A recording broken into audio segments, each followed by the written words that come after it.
Tidak cukup hanya menjerat mantan Menkominfo Johnny G. Plate, satu kader lagi dari Partai Nasdem, Syahrul Yassin Limpo, yang masih menjabat Menteri Pertanian, ditetapkan sebagai tersangka oleh Komisi Pemberantasan Korupsi atau KPK.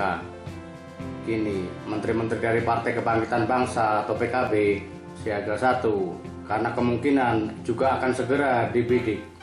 Peringatan ini bukan tanpa sebab. Sejak setahun terakhir, pihak-pihak yang dekat dengan calon presiden Anies Rashid Baswedan sepertinya menjadi incaran KPK. Partai Nasdem menjadi yang pertama dalam tanda petik dikerjai oleh KPK setelah mendeklarasikan Anies sebagai capres. Berbagai rumor dan kecaman datang silih berganti, bahkan datang dari sesama partai di kabinet. Sekretaris Jenderal PDIP Hasto Kristianto bahkan menyebut Nasdem sudah tidak di kabinet yang diibaratkan dengan perobekan warna biru pada bendera Belanda. Ketika hal itu tidak terjadi karena reshuffle kabinet menjadi hak prerogatif presiden, kini menteri-menteri dari Nasdem terjerat kasus hukum. Ketua Umum PKB Muhaimin Iskandar ikut merasakan panasnya. Begitu dideklarasikan sebagai calon wakil presiden atau cawapres, Caimin diwajibkan ke KPK untuk menjadi saksi kasus yang terjadi pada tahun 2012. Meski undangan pemeriksaan sudah dikirim sejak beberapa hari sebelum deklarasi, namun tetap bersamaan dengan proses politik yang tengah berjalan. Jangan lupa, rumah tangga partai politik sudah diintai-intel dan hasilnya disampaikan kepada presiden. Tidak terbilang tekanan kepada Anies. Berbagai kasus diungkit, bahkan gelar perkara dilakukan sampai berulang-ulang menggunakan cara-cara yang tak lazim dan ditengarai menyalahi aturan demi mengejar target seperti permintaan audit kepada Badan Pemeriksa Keuangan tanpa ada tersangkanya. Kita masih berharap perkara yang ditangani murni atas nama penegakan hukum seperti dikatakan oleh para komisioner dan pejabat KPK.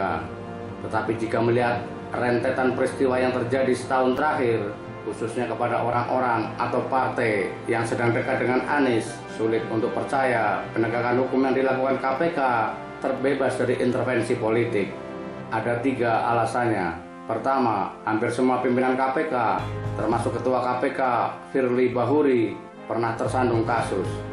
Bahkan ada pimpinan KPK yang mengundurkan diri, yakni Lili Pintauli, setelah diperiksa Dewan Pengawas atas dugaan menerima gratifikasi.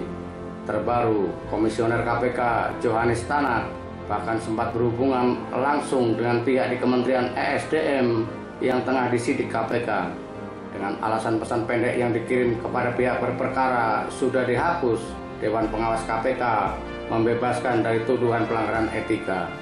Lazimnya orang yang bermasalah, maka membutuhkan sandaran yang lebih kuat untuk mengamankan posisinya.